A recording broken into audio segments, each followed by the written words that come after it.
Hola guys, I hope all of you are doing great. My name is Manika and welcome back to my YouTube channel Legaltopia.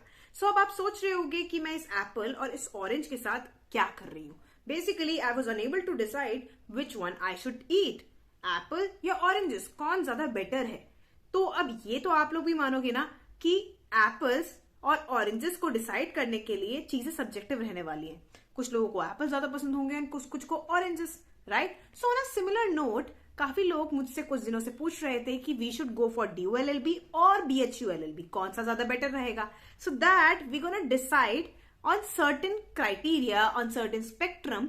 अब वो spectrum होगा किन किन categories के basis पे. Basically हम आज की वीडियो को 6 पार्ट में डिवाइड करने वाले हैं. अब वो पार्ट्स रहेंगे क्या.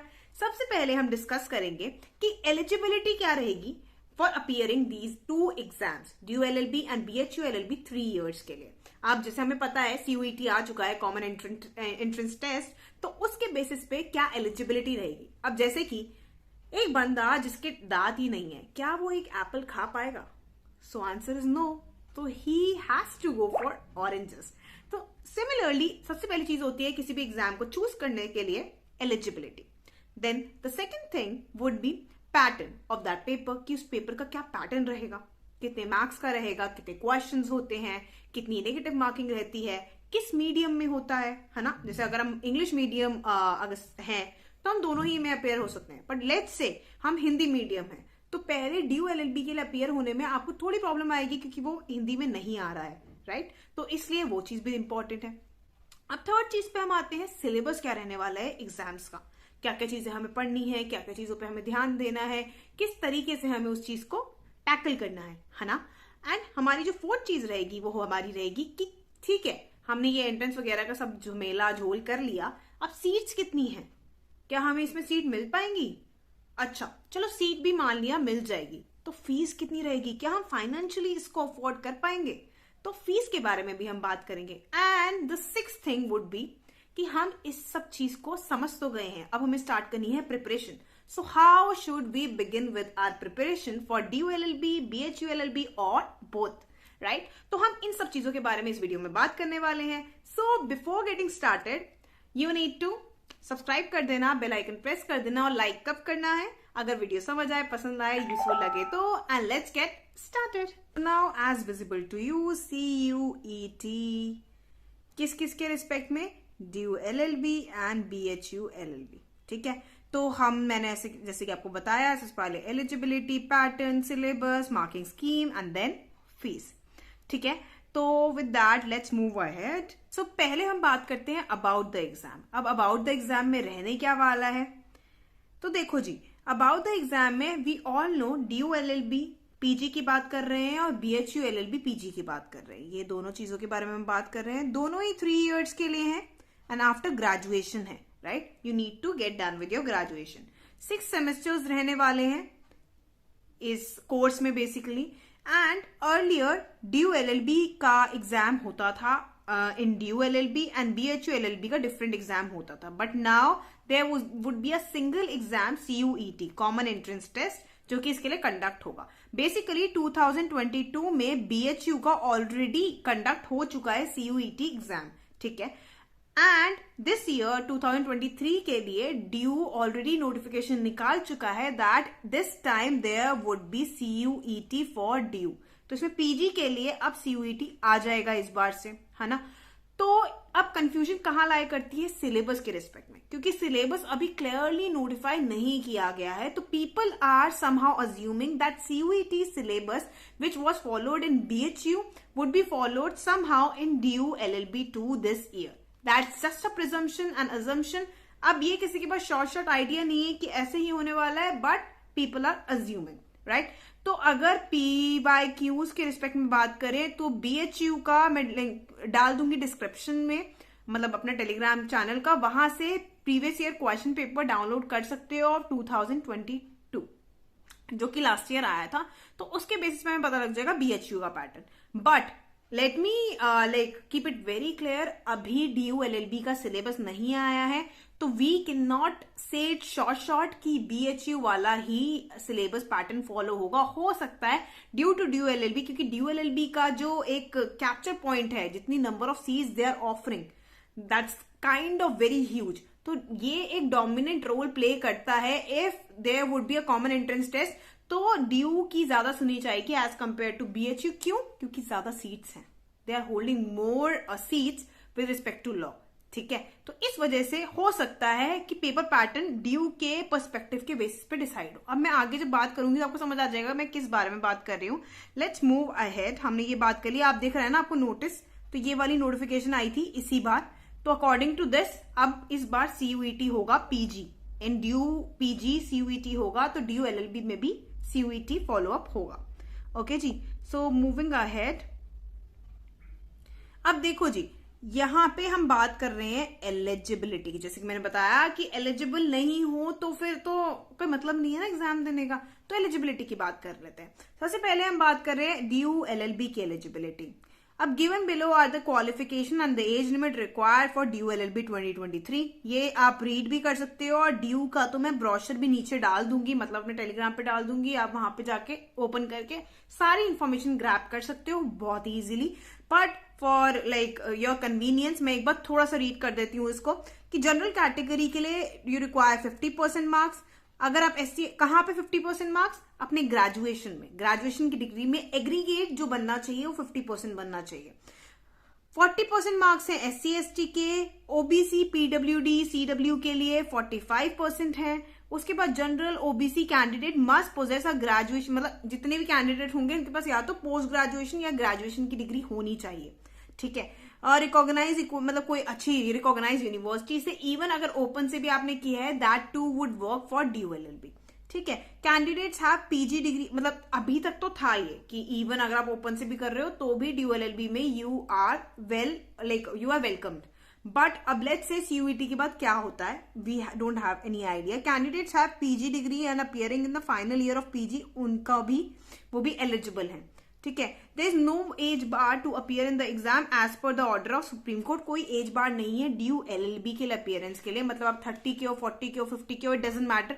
There is no age limit to studies and education, and you need to take और इनकलकेट लीगल एजुकेशन, तो उसके लिए भी कोई बार नहीं है दिल्ली यूनिवर्सिटी में। Isn't it great? Earlier this was not the thing in BHU. Let me tell you how. देखो BHU LLB की अगर हम एलिजिबिलिटी की बात करें तो BHU में ये याद रखना दो टाइप की LLB होती है, एक 5 years और एक 3 years। हम अभी 3 years की बात कर रहे हैं, तो दैट इज LLB ऑनर्स। ठीक है, दिस वन।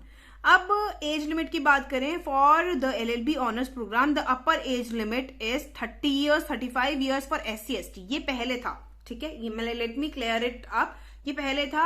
अब जो आया है सिस्टम CUET वाले में, तो उसमें कोई एज लिमिट ऐसे डिफाइन नहीं की हुई है, तो PG में ऐड कर दिया है। अब अकॉर्डिंग टू CUET LLB को PG में ऐड कर दिया है BHU के करिकुलम में, तो अब देयर इज नो एज बार। ठीक है, लेकिन PG courses like post graduation तो लोग किसी भी एज में करते हैं ना, दैट्स वाई। तो अब इसी के साथ हम एजुकेशन रिक्वायरमेंट की बात करते हैं। मिनिमम कितने चाहिए? 50% इन ऑल सब्जेक्ट स्टडी, 50% होनी चाहिए ऑल सब्जेक्ट्स में। ठीक है, candidates are eligible to apply. और एक जो इनका जो नोट है, applicant who have completed 10+2 degree, open से अगर आपने किया है लाइक IGNOU और there is some other open university, you are not eligible for BHU LLB। ठीक है, तो ये चीज याद रखना। ओपन वाले DU LLB के लिए अर्लियर तो थे, अब इस बार का CUET के बाद पता नहीं, पर BHU में यू आर नॉट एलिजिबल। ठीक है जी, तो ये चीज याद रखना। तो ये है हमारी एलिजिबिलिटी ओवरऑल ऊपर से। ठीक है, तो इसमें मैंने ट्राई किया है तो सब कुछ कवर करने का, तो अब आपको समझ आ गया कि एलिजिबिलिटी क्या है। अब हम अगले स्टेप पे मूव करते हैं, विच इज पैटर्न। ठीक है जी, अब पैटर्न देखते हैं। सबसे पहले पैटर्न किसका देख रहे हैं हम? DU LLB का। ठीक है, ओवर योर लेफ्ट साइड। अब DU LLB के अंदर बेसिकली क्या सीन है देख लेना, ध्यान से सुन लेना। एग्जाम ड्यूरेशन 120 मिनट्स, दोनों में यही सीन है। ऑनलाइन होने वाला है आपका एग्जाम, इंग्लिश मीडियम में होगा आपका exam, medium of exam English रहेगा। If you are from Hindi medium, you gonna struggle a lot. ठीक है, तो ये चीज ध्यान रखना।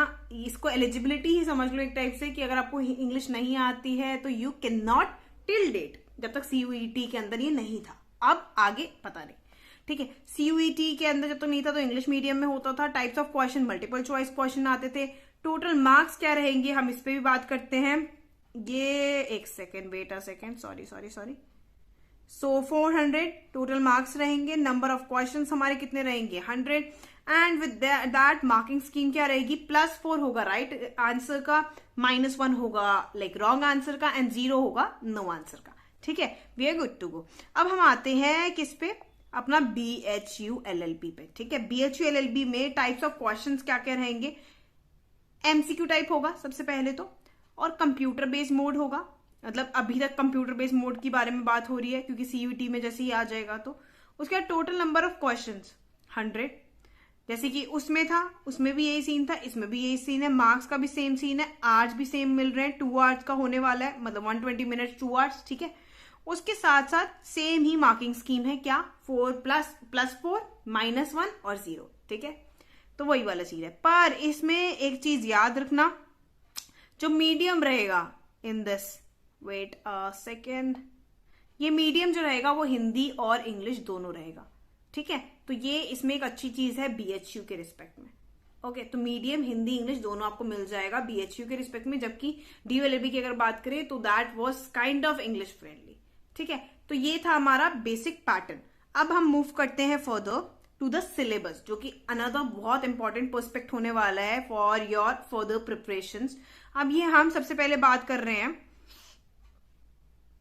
DU LLB की। ठीक है, DU LLB की अगर हम बात करें तो इसके अंदर सेक्शंस कौन कौन से हैं, तो DU LLB में सिलेबस अभी तक काफी वेल डिफाइंड है। Well defined as in syllabus के अंदर सेक्शंस क्या क्या है, analytical abilities, basically analytical ability, फिर उसके बाद जनरल नॉलेज, फिर उसके बाद लीगल अवेयरनेस, फिर उसके बाद इंग्लिश लैंग्वेज एंड कॉम्प्रीहेंशन, और इसके बाद टोटल जो है हमारा टोटल 400 मार्क्स का रहेगा राइट, जो जैसे मैंने बताया।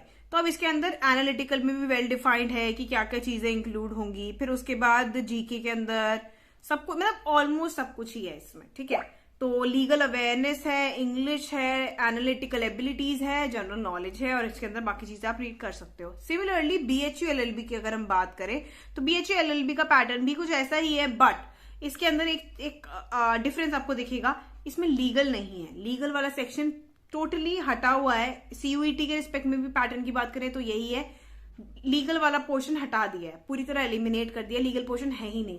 कंप्यूटर को ऐड कर रखा है इसके अंदर। बेसिकली BHU का जो भी पैटर्न चल रहा है CUET के रिस्पेक्ट में वो SSC स्टाइल है। SSC स्टाइल मतलब जिसमें एनालिटिकल है, लॉजिकल रीजनिंग है, इंग्लिश है, GK है, करंट अफेयर्स है। मतलब अगर आप SSC की तैयारी कर रहे हो तो आप ये एग्जाम दो और आप क्रैक कर लो, समझ रहे हो ना।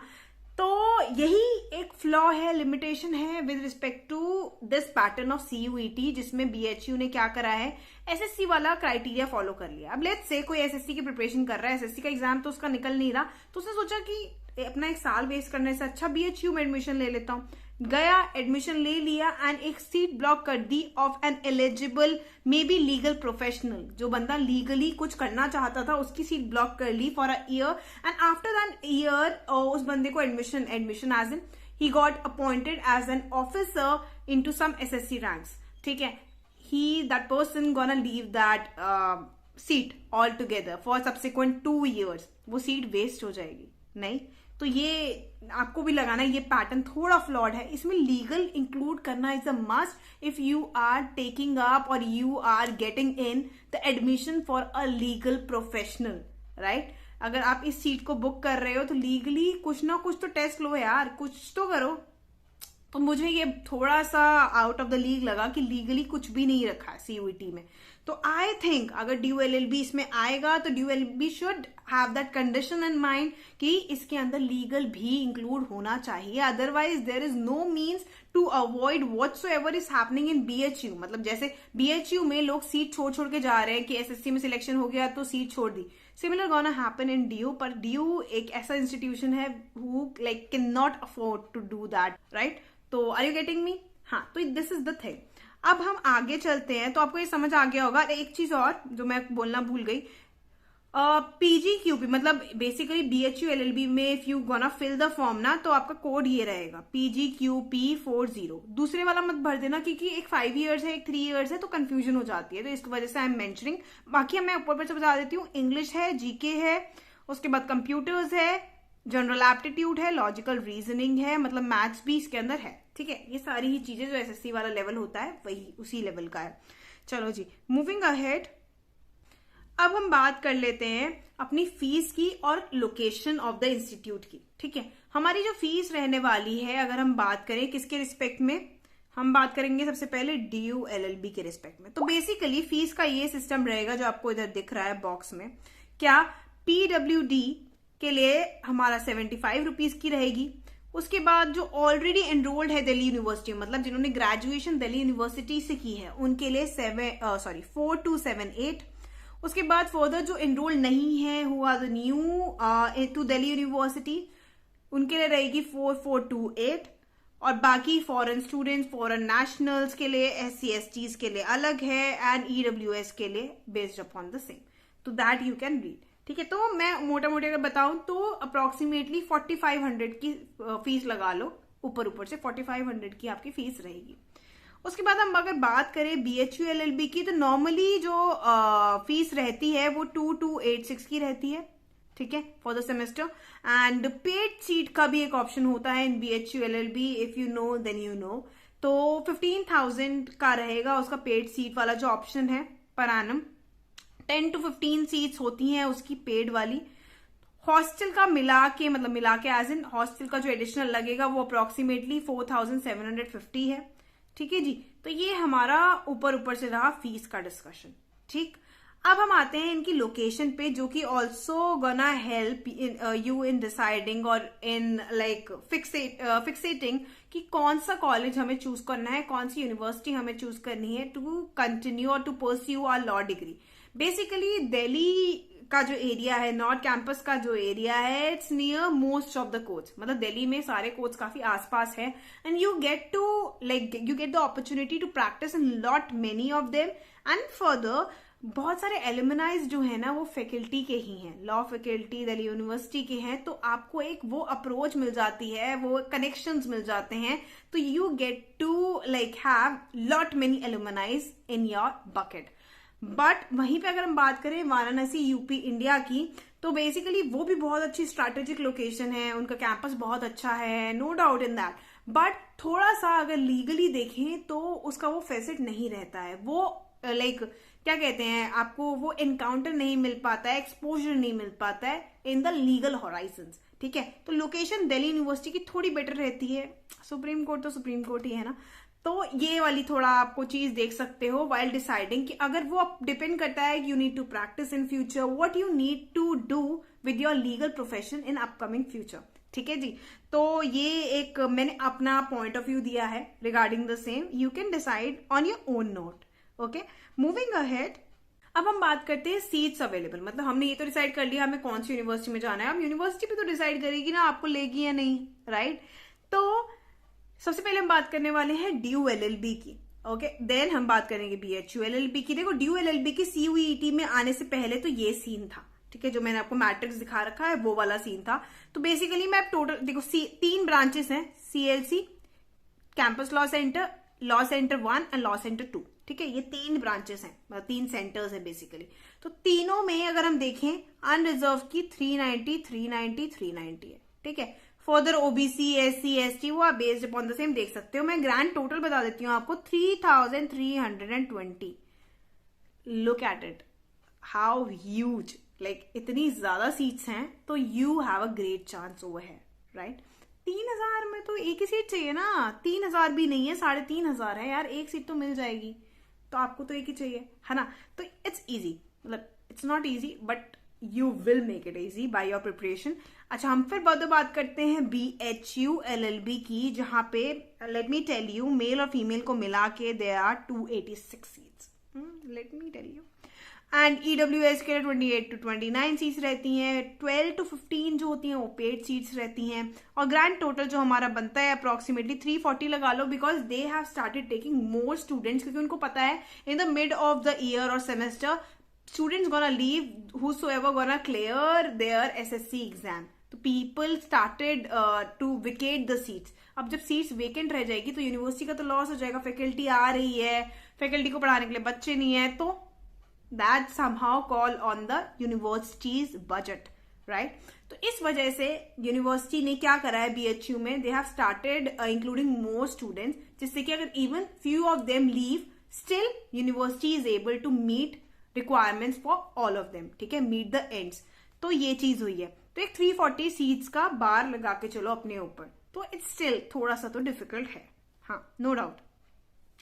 उसके बाद हम आगे चलते हैं।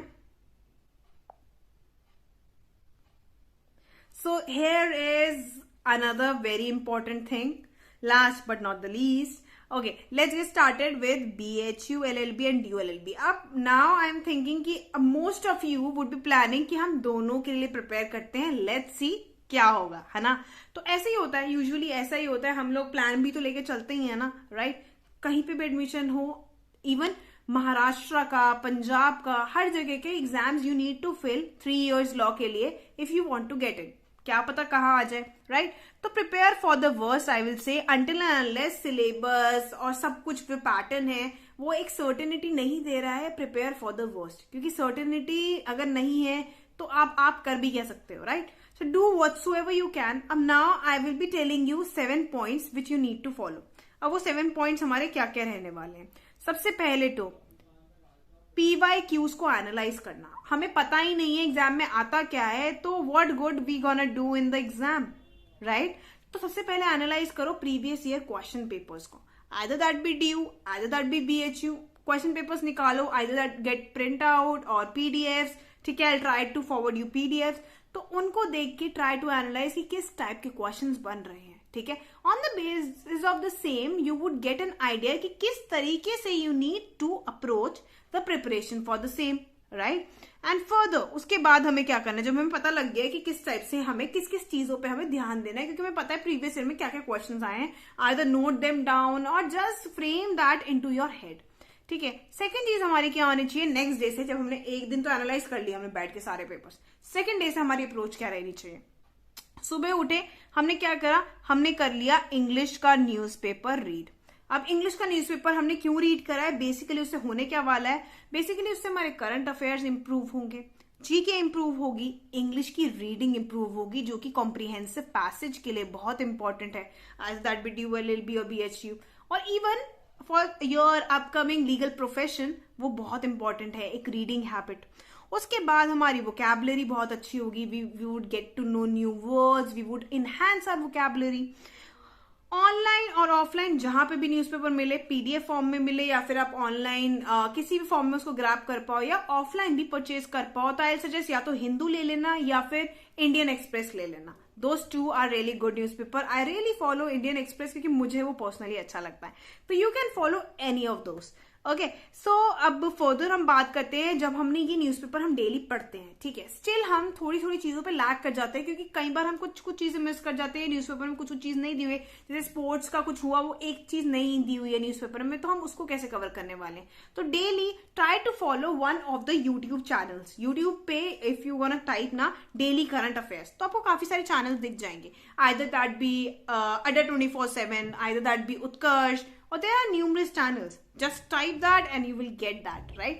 तो इनसे आपको बड़ी हेल्प होने वाली है, क्योंकि ये क्या होता है ना, 15-20 मिनट्स में पूरे दिन का आपको एक शॉर्ट में ग्लैंस दे देते हैं, सिनॉप्सिस दे देते हैं बेसिकली करंट अफेयर्स का। तो half an hour or so में you would be done with current affairs for each day. And similarly they provide monthly current affairs, तो मंथली करंट अफेयर्स भी you would get done from there, right. तो आपके monthly current affairs वहां से done हो जाएंगे। उसके बाद हम आते हैं अपनी थर्ड चीज पे, which is legal and political. अब मैं जैसे कि मैंने बताया CUET में as per current syllabus as followed in BHU there is no legal facet, right, but I suggest legally ध्यान देना। क्यों, वही मैंने बोला, let's prepare for the worst. अगर एक गूगली आ जाएगी, कोई बाउंसर आ जाएगी, तो you would be able to dig that, right. कम से कम डिफेंस तो कर पाओगे ना, कभी पता लगे नेगेटिव मार्किंग में ही खत्म हो गया एग्जाम, नहीं ना। तो वही मैं कह रही हूं, एंड में अगर इन्होंने नोटिफिकेशन निकाल दी, लेट्स से लीगल आ रहा है, एंड देयर आर चांसेस कि आएगा, ठीक है, तो just prepare for the worst, और लीगल और पॉलिटी को प्रिपेयर करके चलना, ठीक है। एंड उसमें टाइम लगता है, वो एंड में 10 दिन में नहीं हो पाएगी, ऑफकोर्स नहीं हो पाएगी, ठीक। तो लीगल और पॉलिटी को उठाने के सबसे अच्छा तरीका है एक तो लक्ष्मीकांत उठाना। लक्ष्मीकांत भी एक स्ट्रैटेजिक तरीके से रीड करना है। मैंने पॉलिटी के कुछ टॉपिक्स प्रोवाइड कराए हैं अपने टेलीग्राम ग्रुप पे, वहां पे जाके या तो मुझे मैसेज कर देना, नहीं तो आई डॉट दैट, जिससे कि आप एक बार चेक कर पाओ कि पॉलिटी के रिस्पेक्ट में क्या क्या टॉपिक्स इंपॉर्टेंट है। एंड सेकेंड चीज, यूनिवर्सल उठा सकते हो, यूनिवर्सल पब्लिकेशन जिसके अंदर आपको लीगल के क्वेश्चंस मिल जाएंगे, जिस टाइप के क्वेश्चंस एग्जाम्स में बनते हैं, ठीक है, तो उनको यू कैन फॉलो अप। तो उससे आपकी बेसिक एक हैबिट बन जाएगी, लीगल की तरफ एक आपका इंटेलेक्ट बन जाएगा। Are you getting me? ठीक है, तो ये चीज समझ के चलना। जब हमने लीगल और पॉलिटी कर ली, आई एम सॉरी मैं उल्टा क्यों लगा देती हूँ यार बार बार। हाँ, जब हमने लीगल और पॉलिटी कर ली तो अब हमें क्या करना है, कॉन्सेप्ट्स लेट से हमने कहीं से भी कर ले, यूट्यूब और या फिर किसी बुक से, उसके बाद उनके एमसीक्यूज लगाते रहना सेक्शनल, ठीक है। जैसे पार्लियामेंट किया, लोकसभा किया, लेट से प्रेसिडेंट, प्राइम मिनिस्टर किया, कुछ भी जैसे आपने किया, तो उनके एमसीक्यूज भी साथ साथ लगाते रहना, उससे आपकी प्रैक्टिस बनी रहेगी एमसीक्यूज करने की, ठीक है जी। उसके बाद हम आते हैं अपने फोर्थ पॉइंट पे, विच इज रीजनिंग। कहाँ से करनी है? यूट्यूब से कर लेना। बहुत अच्छे लेवल की रीजनिंग है। मैंने आपको बताया किस लेवल की रीजनिंग आती है, एसएससी लेवल की। वो आपको वैसे भी पता लग जाएगी अगर आप पीवाईक्यूज को फॉलो करोगे, प्रीवियस ईयर क्वेश्चन पेपर्स निकाल के देखोगे, तो you would get to know कि किस लेवल की रीजनिंग आ रही है। तो आपको उसी को फॉलो करना है, वो आपको बड़ी इजीली मिल जाएगा यूट्यूब पे। Just type the topic, either that be like let's say coding decoding के क्वेश्चंस हैं, वेब चार्ट्स के क्वेश्चंस हैं, कोई भी question you just right it, you just name it and YouTube would provide it. YouTube, okay, हाँ। तो ये चीज है। एंड फर्दर रीजनिंग की प्रैक्टिस के लिए देयर आर न्यूमरस बुक, आप सबको पता है, ठीक है। एसएससी वाले लेवल की न्यूमरस बुक्स मिल जाएगी, कहीं से भी प्रैक्टिस कर लेना, all are almost the same. मैंने आई थिंक आर.एस. अग्रवाल ली थी या आई डोंट रिमेम्बर, बट हाँ, एक बुक ले लेना, फॉलो कर लेना इफ यू हैव टाइम, ठीक है। नहीं तो ऑनलाइन भी you would get numerous PDFs, okay. उसके बाद हम आते हैं, ये हमारी रीजनिंग हो गई, दिस इज रीजनिंग। उसके बाद हम आते हैं मैथ्स पे। मैथ्स का भी एसएससी वाला लेवल होता है। यूट्यूब से अपने कॉन्सेप्ट्स कर लेना, प्रैक्टिस कर लेना किसी बुक्स या पीडीएफ से, ठीक है। और इनके क्या क्या टॉपिक्स हैं, that too I try to provide on my Telegram channel. उसके बाद आते हैं हम इंग्लिश ग्रामर और वोकैबलरी पे। What am I doing? हाँ, इंग्लिश ग्रामर और वोकैबलरी पे। ग्रामर और वोकैबलरी दो हमारी न्यूज़पेपर से भी बहुत इनहांस होगी, इंप्रूव होगी, but try to read as much as possible. जहां पे भी कुछ भी करने का मिले, लीगल कंटेंट जैसे लाइव लॉ है, और देयर आर न्यूमरस प्लेटफॉर्म्स जहां से आपको लीगल जजमेंट्स मिल सकती हैं। ऑनलाइन जाके टाइप कर दो लीगल जजमेंट्स, या फिर बेयर आर्ट्स ही पढ़ लो कभी भी लॉ के उठा के, तो थोड़ा बहुत आपको एक हैबिट बनी रहेगी। वो लीगल जो हैबिट है वो उनसे आपको लीगल मैगजीन्स का पता लगेगा।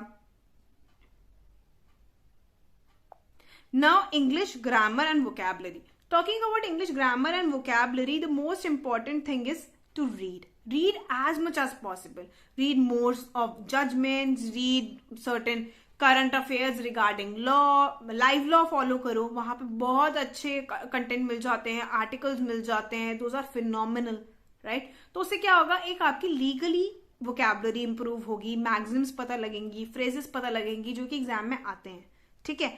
उसके बाद हमारा आता है, जब हमारा इंग्लिश का हो गया, उसके बाद हमारा आता है कंप्यूटर अवेयरनेस। अब कंप्यूटर अवेयरनेस एक ऐसी चीज है जो पहले डीएलएडबी में नहीं था, बीएचयू में भी it was kind of very limited, but now they have mentioned that in the very syllabus, so you know that it has some weightage. तो अब इस वेटेज को पूरा करने के लिए कंप्यूटर अवेयरनेस भी एसएससी वाला लेवल ही रहेगा। जाके कंप्यूटर अवेयरनेस टाइप करना यूट्यूब पे, गूगल पे, you would get numerous of resources, ठीक है। तो don't worry about it. Computer awareness के लिए देखो ज्यादा टाइम नहीं लगने वाला है, we all are computer friendly people, ठीक है।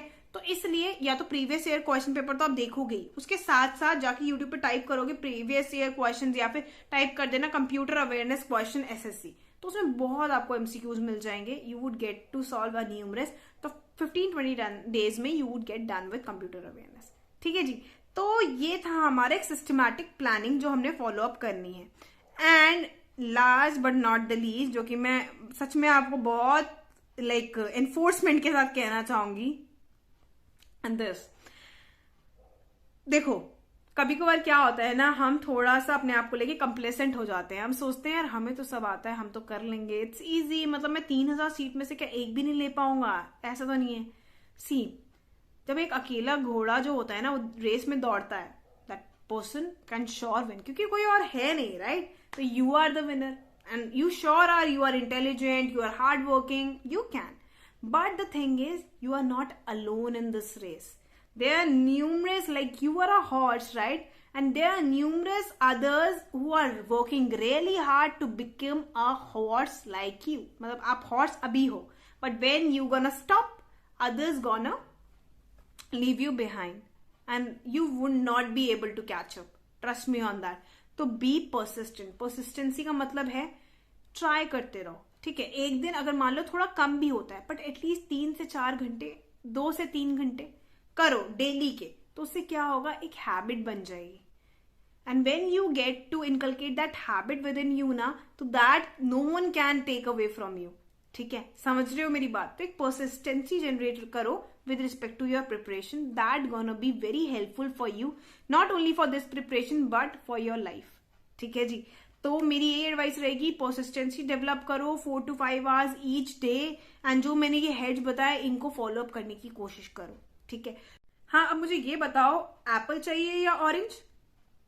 तो यू वुड बी सेइंग कि दी आपने दोनों का ऑप्शन तो दिया ही नहीं. तो now I am saying so दोनों मिल सकते हैं, तो लेट्स ग्रैब इट.